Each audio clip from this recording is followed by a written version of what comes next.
तो आज का टॉपिक है केल्विन साइकिल।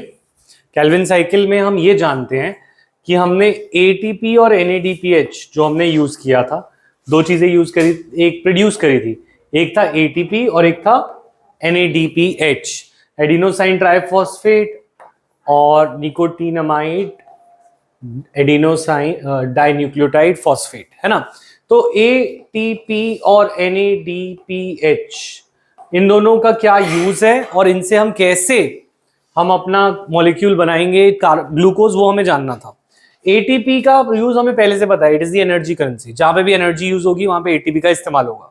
दूसरी चीज है एनएडीपीएच, जो कि न्यू है हमारे लिए, और वो एक रिड्यूसिंग एजेंट का काम करता है। रिड्यूसिंग एजेंट वो होता है जो दूसरे को रिड्यूस करे, और ये रिड्यूस कैसे करता है? हाइड्रोजन देके। ये जब हाइड्रोजन देगा तो दूसरा हाइड्रोजन ऐड करेगा, और जो भी हाइड्रोजन ऐड करता है वो रिडक्शन कहलाता है, ये हमने पढ़ा था। तो पॉइंट इज दिस, ये जिसको हाइड्रोजन देगा वो रिड्यूस हो जाएगा। तो that is why this is a reducing agent. और रिड्यूसिंग एजेंट का काम कहां आता है? सिंपल सी बात है, अगर हम फोटोसिंथेसिस को समझें तो रिड्यूसिंग एजेंट के बिना कार्बन डाइऑक्साइड कार्बोहाइड्रेट नहीं बन सकती, क्योंकि CO2 में C और O है, पर इसके पास एक चीज की कमी है कांची, वो क्या है? हाइड्रोजन। और वो हाइड्रोजन उसे कौन देगा? CO2 को NADPH या इसके जैसे कोई रिड्यूसिंग एजेंट। तो कार्बन डाइऑक्साइड को ग्लूकोज बनाने के लिए हमें उसे रिड्यूस करना है, तो इसीलिए NADPH की रिक्वायरमेंट है। What are the products of light reaction? ATP and NADPH। ठीक है, व्हाट आर द रोल, ये हमें समझ आ गया। अब हम डार्क रिएक्शंस पे आए हैं, और लाइट रिएक्शंस हमने कर ली। डार्क रिएक्शन में first topic that is Calvin cycle. Calvin cycle में हम यही देखेंगे कि CO2 कैसे C6H12O6 बनता है। तो इस प्रोसेस में कुछ थोड़ा सा बेसिक्स ऑफ केमिस्ट्री चाहिए होगा, तो उससे थोड़ा आसान हो जाएगा ये। और बेसिक्स ऑफ केमिस्ट्री ये है कि COOH ये एसिड का ग्रुप होता है। किसका ग्रुप होता है? ठीक है, जैसे फॉर एग्जांपल मैं बोलता हूं दिस इज CH3COOH, तो this is called ethanoic acid, या तुम इसे एसिटिक एसिड के नाम से भी जानते थे, एसिटिक एसिड, है ना। अच्छा, जब कोई एसिड से H+ निकल जाता है, क्या निकल जाता है? H+, तो वो बन जाता है आयन। जैसे फॉर एग्जांपल यहां पे आयन जो बना है that is called acetate ion. इसको क्या बोलते हैं? Acetate ion. तो एसिड से जब H+ निकाल लेते हैं तो एसीटेट बन जाता है, एसिटिक एसिड से एसीटेट। ठीक है, ग्लिसरिक एसिड, अगर कोई कार्बोक्सिलिक एसिड है तो अगर मैं उससे क्या निकाल लूं? H+, तो क्या बन जाएगा? ग्लिसरेट बन जाएगा, आयन है। ठीक है, तो ग्लिसरेट एक आयन होता है और ग्लिसरिक एसिड एक एसिड होता है। जैसे एसिटिक एसिड एक एसिड है और एसिटेट उसका एक आयन है। यहां तक क्लियर है? तो ये प्रोसेस में हम कभी कभी बायो में एसिड बोलते हैं, कभी कभी हम एसिटेट बोलते हैं, तो दोनों मतलब सेम होते हैं। दोनों के मतलब क्या होते हैं? सेम। तो ये चीज तुम्हें नोट करनी है, आता है? आता है, ठीक है। तो हमारा साइंटिस्ट थे केल्विन, और केल्विन ने देखा कि जब पहली बार प्लांट में क्या जाती है, पहली बार प्लांट्स में CO2 जाती है, तो कौन सा फर्स्ट स्टेबल कंपाउंड बनता है? तो उसने देखा एक फर्स्ट स्टेबल कंपाउंड बनता है PGA, 3PGA। ठीक है, तो वो उसको आइडेंटिफाई किया गया, प्लांट में से निकाला गया, उससे सिंथेसाइज किया गया, तो वो बना 3-फॉस्फोग्लिसरिक एसिड।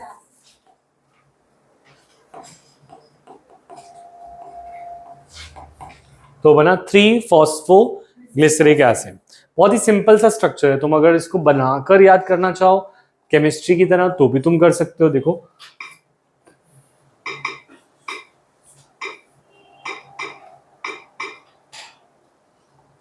देखो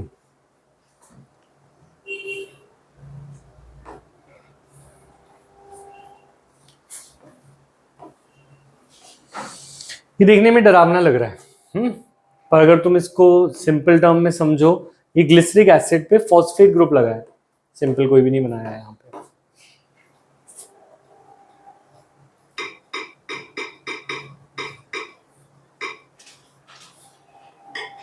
देखो ग्लिसरिक एसिड क्या है, हमारा सिंपल सा फॉर्मूला, ये ग्लिसरिक एसिड तुम इसे ऑर्गेनिक केमिस्ट्री की नॉलेज से बना सकते हो। कितने कार्बन हैं इसके अंदर, हर एक पॉइंट एक कार्बन होता है, तो ये कार्बन है, हर एक पॉइंट एक कार्बन होता है, एक और कार्बन, कितने कार्बन, 3 कार्बन, 4 कैसे हो गए, 1 2 3, ठीक है, तो 3 कार्बन, 1 2 3, ठीक है। अच्छा फर्स्ट पे OH है, ठीक है, लगा देते हैं, सेकंड पे भी OH है, और थर्ड पे COOH है। So this is our glyceric acid. ये किसका स्ट्रक्चर है, ग्लिसरिक एसिड।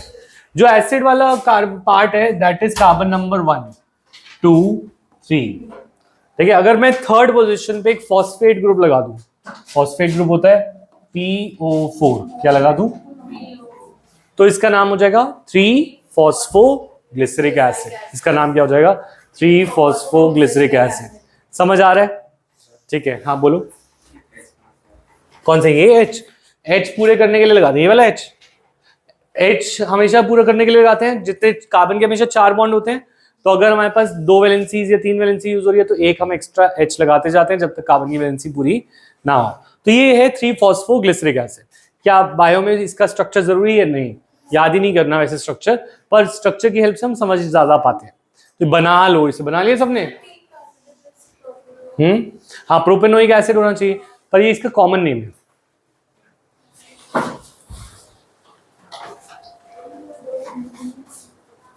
फर्स्ट वाले में तो फंक्शनल ग्रुप है ना।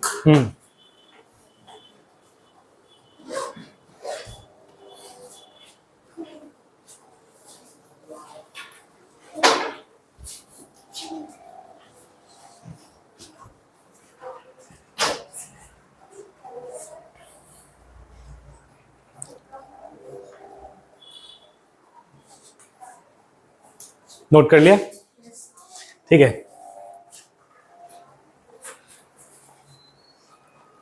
तो वापस आते हैं, तो 3-फॉस्फोग्लिसरिक एसिड हमें मिलता है किससे, फर्स्ट टेबल प्रोडक्ट। तो first table product of photosynthesis क्या है, 3-फॉस्फोग्लिसरिक एसिड। कितने कार्बन का है, 3 कार्बन का, पर CO2 तो एक ही मोल यूज करी, तो ये 3 कार्बन का कैसे बना, 1 कार्बन का CO2, और ये कितने कार्बन का है, 3 कार्बन का। तो साइंटिस्ट ये सोच रहे थे कि कोई ना कोई मॉलिक्यूल है जिसपे हम क्या डालते हैं, CO2। तो CO2 डालने पे हमारा 3-फॉस्फोग्लिसरेट मिलता है। फॉस्फोग्लिसरेट लिखूं तो कोई दिक्कत तो नहीं अब तुम्हें, ठीक है। तो चाहे मैं 3-फॉस्फोग्लिसरिक एसिड लिखूं या मैं 3-फॉस्फोग्लिसरेट लिखूं, एक ही बात है। अब ये तो मेरा फर्स्ट टेबल प्रोडक्ट है। अब इसके ये कैसे बना, इसके ऊपर कुछ ऐड हुआ तभी ये बना। अब ये ऐड क्या हुआ इसके ऊपर, या किस पे ये ऐड हुआ, उसको हमने बोला है प्राइमरी एक्सेप्टर। उसको क्या बोला है, प्राइमरी एक्सेप्टर। तो वो प्राइमरी एक्सेप्टर सबको लग रहा था कि वो कितने कार्बन का होगा, 2 कार्बन का। क्यों, क्योंकि 1 कार्बन इससे आया और 2 कार्बन उससे आएगा, 3 बनेगा। तो इसीलिए वो मिल नहीं पाया बहुत टाइम तक। एक्चुअल में वो 5 कार्बन का था और उसका नाम था RUBP। हमने रखा उसका नाम आयुपेक नेमिंग से, तो उसका नाम हुआ राइब्यूलोज 1,5 बिसफॉस्फेट। यहां तक की कहानी समझ आई। अच्छा अब CO2 इस पे ऐड हुआ ना, 5 कार्बन ये, 1 कार्बन ये, 6 कार्बन, 6 कार्बन 2 में टूट गए, तो 3-फॉस्फोग्लिसरिक एसिड कितने बने, 2, ठीक है। इस प्रोसेस में क्योंकि कार्बन डाइऑक्साइड का एडिशन हुआ, इस प्रोसेस को बोलते हैं कार्बोक्सिलेशन। क्या बोलते हैं, कार्बोक्सिलेशन। तो हम इस प्रोसेस को बोलेंगे कार्बोक्सिलेशन। ये प्रोसेस का नाम हो गया कार्बोक्सिलेशन, ठीक है। यहां तक क्लियर है सबको, ठीक है। फिर इसके आगे क्या करना है, इसके आगे हमें इसको रिड्यूस करना है, क्योंकि अभी तक हमने कार्बन डाइऑक्साइड को तो ले लिया, पर हमने ग्लूकोज बनाना है।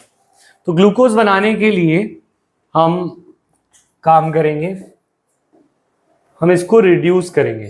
तो what we need to do is reduction. Reduction माने इसके ऊपर हाइड्रोजन डालेंगे। अब यहां पे भी थोड़ी सी केमिस्ट्री तुम्हें चाहिए, तो केमिस्ट्री पे वापस आए। देखो COOH is the acid group. कौन सा ग्रुप है? Acid group. इसके पास कितने H है? एक बार मुझे साइकिल, कितने H है इसके पास?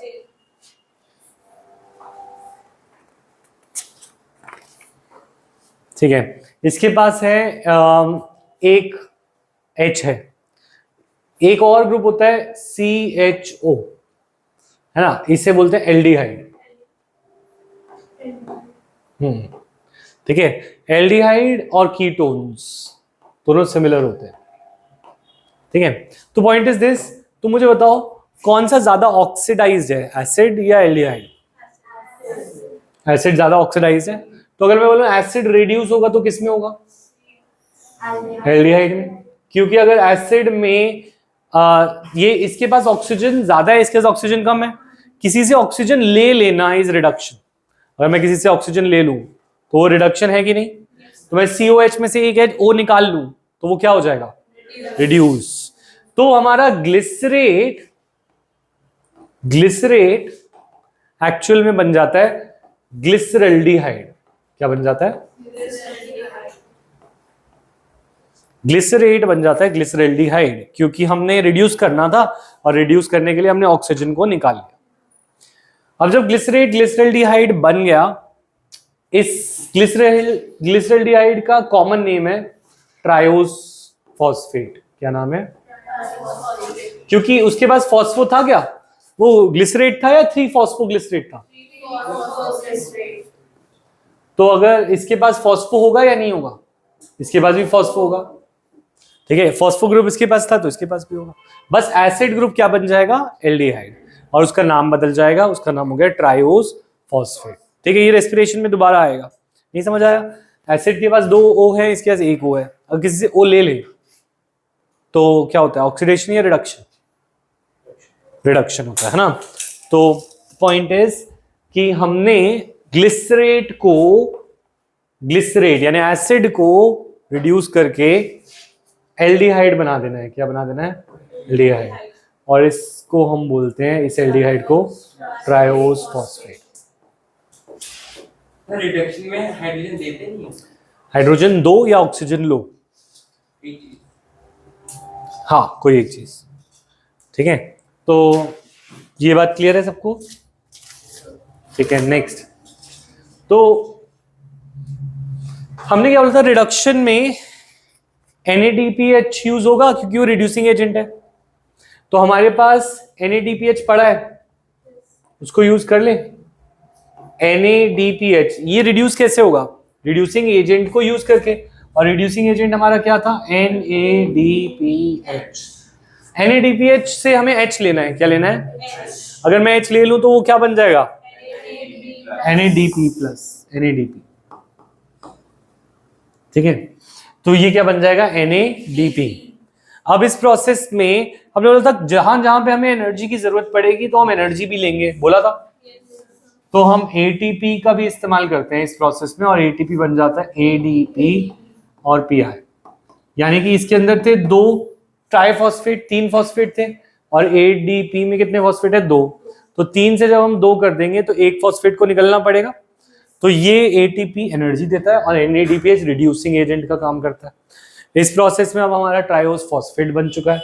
इसके आगे बढ़े तो इसके आगे अगर हम आगे आते हैं तो नेक्स्ट स्टेप है हमारा रीजनरेशन। रीजनरेशन माने अगर ये CO2 बार बार आती जाए तभी हमारा ग्लूकोज बनेगा। तो हमें एक साइकिल बनानी है। साइकिल बनाने का मतलब है कि मैं चाहता हूं कि ये प्रोसेस बार बार रिपीट हो। हर्ष ध्यान, यहाँ पे बार बार ये प्रोसेस रिपीट हो। तो ये प्रोसेस तभी रिपीट होगा जब हम इसको रीजनरेट कर लें। किसको? प्राइमरी रिसेप्टर को। तो रीजनरेशन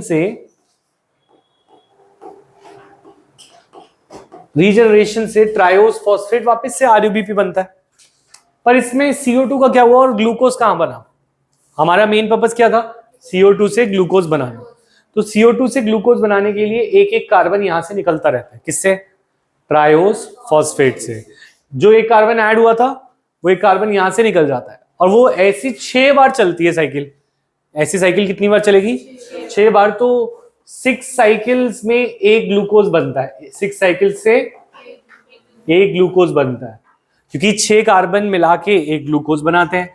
तो एक CO2 आया था तो एक साइकिल हुई थी, तो दूसरा CO2 आया तो दूसरी साइकिल। ऐसे 6 कार्बन इकट्ठे होते हैं तो एक ग्लूकोज बनता है। तो 6 बार ये साइकिल को क्या करना पड़ता है हमें? रिपीट। तो फाइनली जब ये ऐड होते जाते हैं ग्लूकोज तो वो सुक्रोज यानी चीनी बनाता है, और ये जब और ऐड होता जाता है तो ये स्टार्च बनाता है। यहाँ से कार्बोहाइड्रेट निकलते हैं। हाँ बोलो, क्या कह रहे थे? सर क्या कह सकते हैं, एक राउंड में जो साइकिल है उसमें सिर्फ फर्स्ट हाफ में ही सारा वर्किंग कैपेसिटी है और सेकंड हाफ में सिर्फ एक प्रोसेस हो रहा है जिसको हमने रीजनरेशन। हाँ, फर्स्ट स्टेप में केमिकल मॉडिफिकेशन ज्यादा है, पर ऐसा अगर हम एक्सपैंडेड साइकिल देखोगे तो उसमें यहाँ पे बहुत सारे स्टेप्स हैं। सर 6 बार करने के बाद ग्लूकोज बने, लेकिन सर ये सिंपलिस्टिक वे में बताया तो सिंपलिस्टिक वे में फर्स्ट हाफ में ज्यादा काम हो रहा है। सिंपल वे में जो तुम्हें दिख रहा है उसमें वहां पे ज्यादा काम हो रहा है, यहाँ पे कम काम हो रहा है। ATP यूज किया और ये बना ADP और पिया। केल्विन साइकिल समझ आई? हमने ये साइकिल को रिपीट इसलिए किया, वापस रीजनरेट इसलिए किया क्योंकि प्राइमरी रिसेप्टर वापस बनना चाहिए ताकि वो नए कार्बन डाइऑक्साइड को फिर से यूज करके ये साइकिल कंप्लीट करे। इस CO2 नहीं चाहिए ना हमें, C और H चाहिए, तो रिडक्शन भी तो चाहिए, NADPH भी तो ऐड करना है। ठीक है, और कर क्यों रहे हैं ये? मतलब वो तब होता जब हम केमिस्ट्री या फिजिक्स की बात कर रहे हैं और हम कुछ प्रोसेस गलत कर रहे हैं, ये तो नीचे कर रही है, तो हम बस पढ़ रहे हैं कि वो कैसे हो रहा है ना। अगर कुछ इससे एफिशिएंट वे होता तो नेचर ऑब्वियसली उसको करती, पर ये मोस्ट एफिशिएंट वे है। तो ये साइकिल कहलाती है C3 साइकिल, केल्विन साइकिल। हाँ, 6 साइकिल पूरी होने के बाद क्या होता है? 6 साइकिल पूरी होने के बाद एक ग्लूकोज बनता है। ओके, तो प्रोडक्शन में ग्लूकोज का प्रोडक्शन हो रहा है क्योंकि देखो ना, 5 कार्बन से शुरू किया, वापस 5 पे आ गए, तो यहां से इस साइकिल से निकले कितने कार्बन? एक ऐड हुआ था वो एक निकला। तो अगर एक कार्बन निकला है तो ग्लूकोज बनाने के लिए कितने कार्बन चाहिए? 6। तो ये साइकिल कितनी बार होगी? 6 बार। समझ में आया? ठीक है, नेक्स्ट। हाइड्रोजन ऑक्सीजन कैसा? हाइड्रो H और O कैसा? H और O, H2O से यहाँ पे CO2 प्लस H2O लिखा था ना। ठीक है, वाटर से HO2 आता है ना। या तो O2 3 होगा। O2 ये मोल्स थोड़ी हम काउंट कर रहे हैं यहाँ पे। अगर तुम मोल्स काउंट करना है तो पूरा प्रोसेस देखना पड़ेगा। पूरा प्रोसेस में स्प्लिटिंग ऑफ वाटर हुआ था, रिमेंबर? H2O स्प्लिट हुआ था 2H plus O2 plus 2 electron में। फिर वहां से जो H प्लस निकले थे वो मीडियम में गए थे। फिर हमने केमी ऑस्मोटिक हाइपोथेसिस पढ़ा था। यहाँ पे हम मोल्स नहीं काउंट कर रहे। अब मोल्स तुम्हें काउंट करने हैं तो ATP के करो और NADPH के करो, जो हमारे मेन चीज है। अगर तुम यहाँ पे ये काउंट करोगे कि CO2 और H2 कितने यूज हुए तो हमें कुछ दिखेगा ही नहीं यहाँ पे। तो बल्कि फॉर्मूला जो है इसका और इसका ग्लूकोज का थोड़ी है, ये दोनों का अलग फॉर्मूला है। C12H22O11 है ये, और ये क्या है? C पॉलीमर है ये, तो और भी बड़ा है। तो तू कार्बन तो काउंट कर, ऐसे तो काउंट कर ही नहीं सकता कितने गए कितने आए। पर ये याद रख सकते हैं, एक CO2 जाने से एक कार्बन यहां से निकलेगा, तो ये साइकिल कितनी बार चलेगी कि 6 कार्बन का प्रोडक्ट बने? 6 बार। ठीक है, हाँ बोलो, और क्या डाउट था? क्लियर? ऑक्सीजन अलग प्रोसेस में बनता था, स्प्लिटिंग ऑफ वाटर, तो उसका यहां से रिलेशन नहीं है। डार्क रिएक्शन है वो, लाइट रिएक्शन। पर हाँ 6 बनेगा जब फाइनल बैलेंस होगा तो। नेक्स्ट, तो केल्विन साइकिल दोबारा बनाएंगे बिना देखे, एक बार जल्दी से बनाएं कॉपी में। और केल्विन साइकिल के कुछ पॉइंट्स लिखने हैं, पहले वो पॉइंट्स लिख लेते हैं फिर करना है। और नेक्स्ट वाला पेज C4 साइकिल के लिए, वो यूज नहीं करेंगे, तो दूसरी साइकिल है। ठीक है, अब इसके नीचे जो पॉइंट्स है इसके केल्विन साइकिल के पॉइंट्स लिखने हैं। देखें जरा, ये लिखें पहले,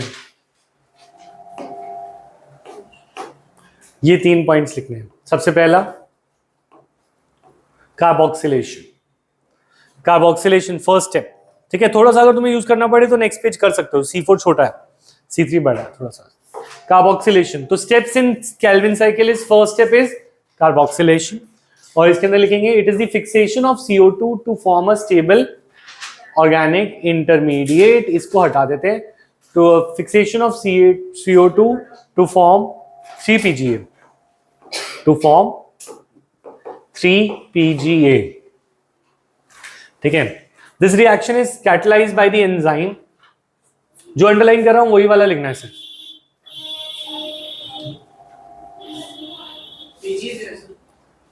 थ्री फॉस्फोग्लिसरिक एसिड। ठीक है, एंजाइम यूज्ड ये आएगा, और CO2 इज यूटिलाइज। 3 पॉइंट देखो, first point, second point, third point. ठीक है, और फिर नेक्स्ट क्वेश्चन भी लिखना है तुम्हें रुबिस्को के ऊपर। पहले ये 3 पॉइंट लिखो कार्बोक्सिलेशन के अंदर। हाँ, carboxylation is the fixation of CO2 to form 3PGA, 3 phosphoglyceric acid.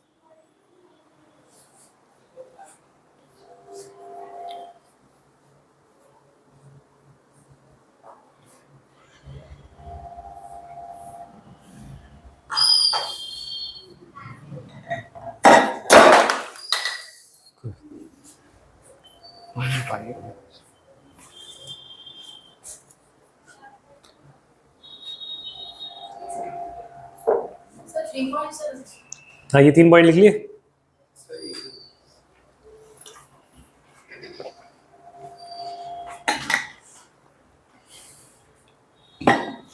ठीक है, ये भी लिख लेना। 4th point, in this enzyme has an oxygenation activity, so it is also called this, more correct, so it is also called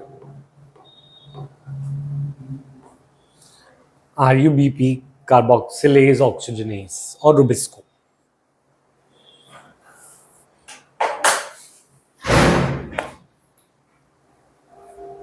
RUBP, carboxylase oxygenase, or Rubisco.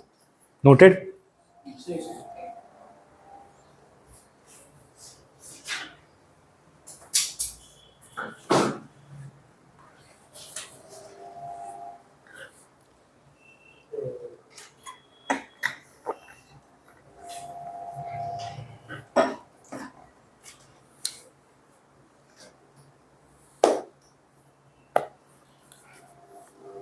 तो second point, ये point का मतलब क्या है? इस पॉइंट का मतलब है एक एंजाइम है जो ये प्रोसेस कराता है। Carboxylic acid sorry CO2 group को ऐड कौन करता है? Rubisco enzyme. ये रुबिस्को एंजाइम को रुबिस्को में ये एक्चुअली तो सिर्फ कार्बोक्सिलेशन कर रहा है, पर ये जैसे कार्बन डाइऑक्साइड को ऐड करता है, ठीक है, जैसे कार्बन डाइऑक्साइड को ऐड करता है वैसे ही ऑक्सीजन को भी ऐड करने के केपेबल है।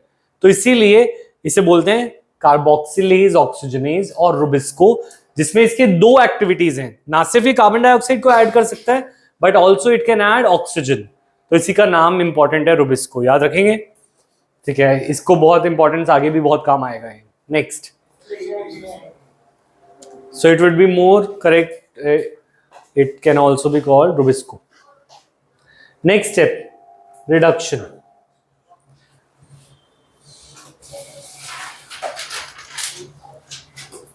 ये पूरा ही लिखना पड़ेगा। There are series of reaction, एक बार रीड कर लो पहले। There are series of reaction that lead to formation of glucose, है ना। अच्छा, this involves 2 molecule of ATP and 2 molecules of NADPH for per CO2 molecule. एक CO2 के लिए 2 ATP 2 NADPH चाहिए होते हैं। The fixation of 6 molecules of CO2, या फिर अगर तुम्हें इसको छोटा करना है तो ये वाला स्टेप छोड़ सकते हो, क्योंकि ये तो तुमने ऊपर भी दिखाया है, इसको छोड़ दो। ये तो हमें पता है कि 2 ATP यूज हो रहे हैं, ऊपर लिखा था या नहीं लिखा था? एक ही लिखा हुआ था। सर वहीं पे ऐड कर लेते हैं। चलो इसको लिख लो, रिडक्शन कर लो कंप्लीट। ठीक है, कर लो, पूरा लिख लो। सर शॉर्ट फॉर्म में कंप्लीट करो रिडक्शन। सही तो कह रहे हैं, 2 molecules of ATP and 2 molecules of NADPH.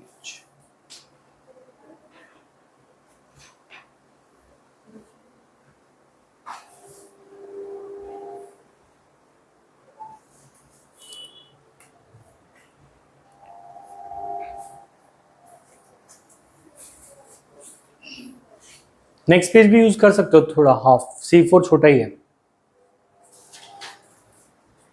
क्या वो साइज लिखनी थे? नो नो घर जाके नहीं नहीं नहीं, अच्छा मॉड्यूल में लिखिए, रफ में लिख, फिर अभी लिखना तो पड़ेगा।